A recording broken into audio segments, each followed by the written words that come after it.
that I decided I was going to actually read a piece of prose from a book called Contents Under Pressure that was re-released, and I'm trying to work on possibly having an audio CD release of it. So I thought I'd be trying different pieces and see what you guys think about it. This one's a funny one. This is a piece of prose-ish called Prom 97, or Doing Things Right. My mother just gave me a bunch of her cocktail dresses or formal dresses that she wore when she was young. Floor-length dresses, usually with some beadwork, all really spectacular, unique formal dresses. And I thought, wow, these are really great. I'd love to wear these dresses. And then I thought, wait, I have nowhere to wear these dresses. And then I thought, wait, no one I know would have any place to wear these dresses. I mean, these dresses look like they should be worn to award ceremonies in Southern California, and there's nothing like that going around here in Chicago, and if there was, I surely couldn't afford to go to it.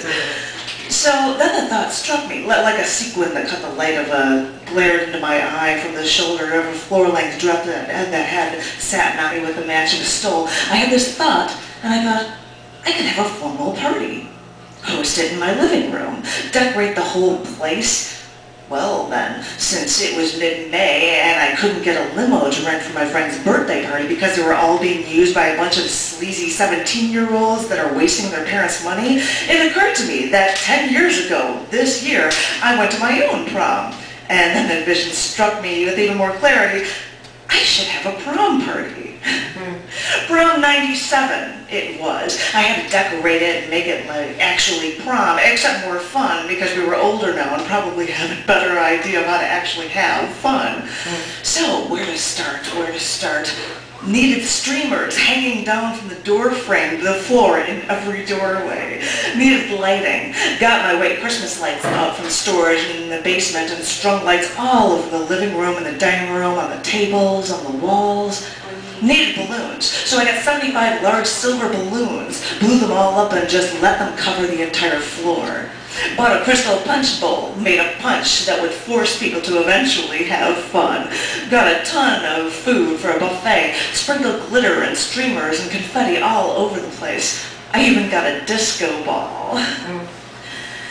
Needed to make favors. Remember at formal dances how you get these little booklets with the name of the prom and the location and the theme song and the class president? Well, I had to make those and they should match the invitations, and come to think of it, there's usually a photographer with a backdrop in the corner of the dance floor so you can get your portrait taken. I'll have to borrow my gray portrait backdrop that my sister made by painting over one of those maps that they have in elementary schools that roll down over the chalkboard like a projector screen, and actually put it in one of our bedrooms so my friends could have their portraits taken. And my friend Brian was even coming into town for this party because in high school 9 years ago I asked him to prom and he turned me down, and we always swore that if we could ever do it all over again we would go together. So I thought I'd surprise him, and since I sing, I got my 4-track recorder out and taped my voice over a slow George Michael song, Kissing a Fool, because we were both dorks in high school and both liked George Michael, and anyway, I sang over this song and I was going to have us dance to it together. So people start showing up for my party, and I'm having big band and swing music, Frank Sinatra, Tony Bennett, Harry Connick Jr., the Glenn Miller Orchestra, because you see, I have taste now and wouldn't play the kind of crap that you'd hear at, say, your prom or a wedding, like When a Man Loves a Woman by Michael Bolton, or At This Moment by Billy Vera and the Beaters, or Truly by Lionel Richie, or Mariah Carey, or Whitney Houston, or Natalie Cole without her dead dad's voice in the background. And people are complimenting me on my punch, that it tastes really good, but I don't dare tell them that it's absolute vodka and absolute citron and rum and banana liqueur and a little whiskey and some leftover white wine from my last party. And there's always a splash of orange juice and a little knee-high fruit punch soda in there. And Scott is already starting to spill his drink on the floor and bump into people, and it's only 8 o'clock. So I'm thinking, this is going to be a good party. And then Helen comes in with Steve, her fiancé, and she's got a new eyebrow ring. And I say, wow, did that hurt? And she said, no, it hurts more to look in the mirror and see this big metal circle pierce through my flesh above my eyebrow, but no, when I got it done, it didn't hurt at all. And minutes later, I hear my roommate talking to her, saying that there's a theory from psychologists and such, that if anyone gets multiple piercings or piercings in unconventional places or tattoos, that's a sign that they were abused when they were a child. So my roommate is asking Helen, so, were you abused as a child? And I try to cut in and hold the social faux pun. Helen responds with, no, not really. So I think, okay, I need to know what that means. So I ask, what do you mean, not really? And she answers, well, my parents were Colombian and I went to a Catholic school. It's a wonder I'm not a serial killer. And I think, okay, maybe Helen's fiance won't try to start a fight with my roommate after all. Maybe things are actually going to be okay. And more people start showing up. Rachel strolls in wearing her old prom dress, and her friend made wrist corsages out of broccoli and spinach leaves. And Dave shows up, that sweet thing, with corsages that match a few of my dresses for me. So I decided to change into dress number 2. I mean, there's only so many occasions where I'd have the chance to wear more than one formal dress to a function. I might as well take full advantage of it.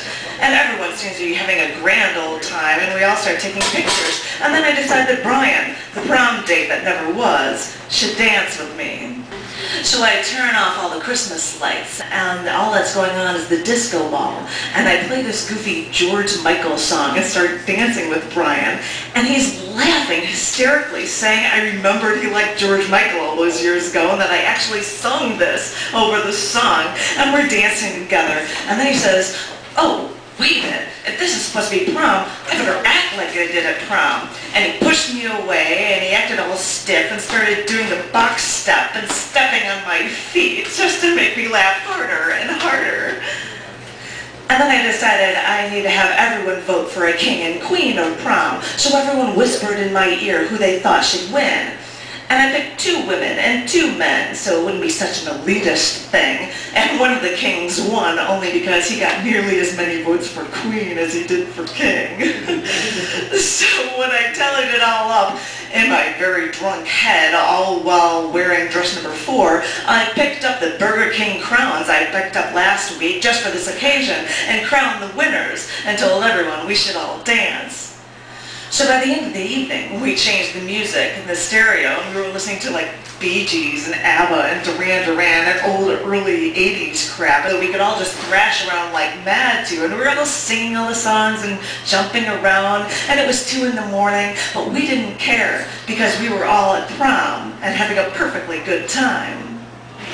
And I thought about Brian dancing the box step and stepping on my feet, acting all stiff and scared because the high school prom was a time for awkwardness and uncomfortableness. And I thought, yeah, we really are more comfortable now.